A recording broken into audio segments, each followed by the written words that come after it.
తెలంగాణ కాంగ్రెస్ ప్రభుత్వం ఎంతో ప్రతిష్టాత్మకంగా చేపట్టిన రైతు భరోసా నిధులపై రైతులకు శుభవార్త అందింది. ఈ నెల 26వ తేదీన వానాకాలం సీజన్కు సంబంధించిన రైతు భరోసా నిధులను సీఎం రేవంత్ రెడ్డి అధికారికంగా విడుదల చేయనున్నారు. మదిర బహిరంగ సభలో ఆయన ఈ నిధులను విడుదల చేసి ప్రసంగించనున్నారు. వానాకాలం సాగు కోసం 9,000 కోట్ల రైతు భరోసా నిధులకు సీఎం రేవంత్ రెడ్డి ఆమోదం తెలిపినట్లు తెలంగాణ కాంగ్రెస్ పార్టీ వెల్లడించింది. దీని ప్రకారం 73 లక్షల మంది రైతులకు ఈ వానాకాలం సీజన్లో ఎకరానికి 6,000 చొప్పున ఆర్థిక సాయం అందుతుంది.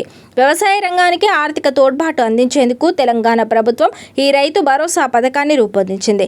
గతంలో జరిగిన నిధుల దుర్వినియోగాన్ని అరికట్టే లక్ష్యంతో పారిశ్రామిక ప్రాంతాలు, రియల్ ఎస్టేట్, సాగుకు యోగ్యం కాని భూములను మినహాయించి ప్రస్తుతం ప్రభుత్వం భూమి ధృవీకరణను కూడా నిర్వహిస్తోంది.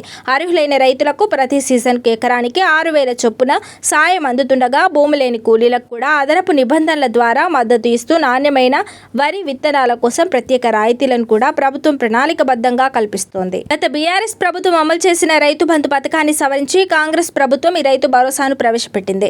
2 ప్రధాన సీజన్లకు అంటే ఖరీఫ్, రబీలకు ఎకరానికి చొప్పున నిధులను అందిస్తారు. ప్రతి సీజన్కు ఎకరాకు 7,500 చొప్పున పంపిణీ చేయాలని లక్ష్యంగా పెట్టుకున్నప్పటికీ ప్రస్తుతం సీజన్కు మాత్రం ఎకరాకు 6,000 రూపాయలు విడుదల చేస్తున్నట్లు తాజా నివేదికలు తెలుపుతున్నాయి. భూమి లేని రైతులు కూడా రైతు భరోసా పథకాన్ని పొందాలంటే తాము భూమి లేని వారమని అధికారులకు నిరూపించుకోవాల్సి ఉంటుంది. దీని ద్వారా వారికి ఏడాదికి 15,000 రూపాయల ప్రయోజనాలను అందిస్తున్నారు.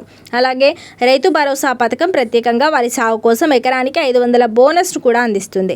ఈ ప్రయోజనం పొందాలంటే రైతులు తమ వ్యవసాయ కార్యకలాపాలకు సాక్ష్యంగా పంట అమ్మకాల వివరాలను సమర్పించాలి. గతంలో రైతు బంధు పథకం కింద రియల్ ఎస్టేట్ వెంచర్లు, రోడ్లు, కుంటల వంటి వ్యవసాయేతర భూములకు నిధులు కేటాయించడం వల్ల భారీగా నిధుల వృధా జరిగిందని కాంగ్రెస్ ప్రభుత్వం అంచనా వేసింది. దీనిని దృష్టిలో ఉంచుకొని మైనింగ్, పారిశ్రామిక ప్రాంతాలు, రియల్ ఎస్టేట్ కోసం ఉపయోగించే సాగుకు యోగ్యం కాని భూములను మినహాయించేందుకు ప్రభుత్వం క్షేత్రస్థాయి ధృవీకరణ ప్రక్రియను ప్రారంభించింది. ఈ ప్రక్రియలో భాగంగా సుమారు 15 లక్షల ఎకరాల భూమి సాగుకు యోగ్యం కాదని అధికారులు అంచనా వేస్తున్నారు. ప్రతి సీజన్ ఖరీఫ్లో, రబీలో 6,000 చొప్పున పంపిణీ చేస్తున్నారు. గత యాసంగి సీజన్లో కేవలం 2 ఎకరాల వరకే సాయం పరిమితం చేయడంపై రైతులు చేసిన విమర్శలను ప్రభుత్వం పరిగణలోకి తీసుకొని ప్రతి ఎకరానికి సాయం అందించాలని నిర్ణయించింది. అలాగే కొత్తగా డిజిటల్ పట్టాలు పొందిన రైతులకు కూడా నిధులు త్వరగా అందేలా ప్రభుత్వం చర్యలు తీసుకుంటుంది. ఈ ఖరీఫ్ సీజన్లో పంటల సాగు విస్తీర్ణం పెరిగే అవకాశం ఉన్నందున రైతులు అప్పుల భారం లేకుండా పంటలు పండించడానికి నిధులు ఉపయోగపడతాయి.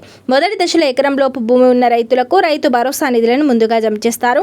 ఆ తర్వాత ఎక్కువ భూమి ఉన్న వారికి నిధులు అందజేస్తారు. ఇటీవల వ్యవసాయ శాఖ మంత్రి నిర్వహించిన సమావేశంలో ఈ కీలక నిర్ణయాలు తీసుకున్నారు. ఇందులో భాగంగా సాగు వివరాలు, రైతు భరోసా జమ, వ్యవసాయ యూనివర్సిటీ అంశాలపై చర్చించారు.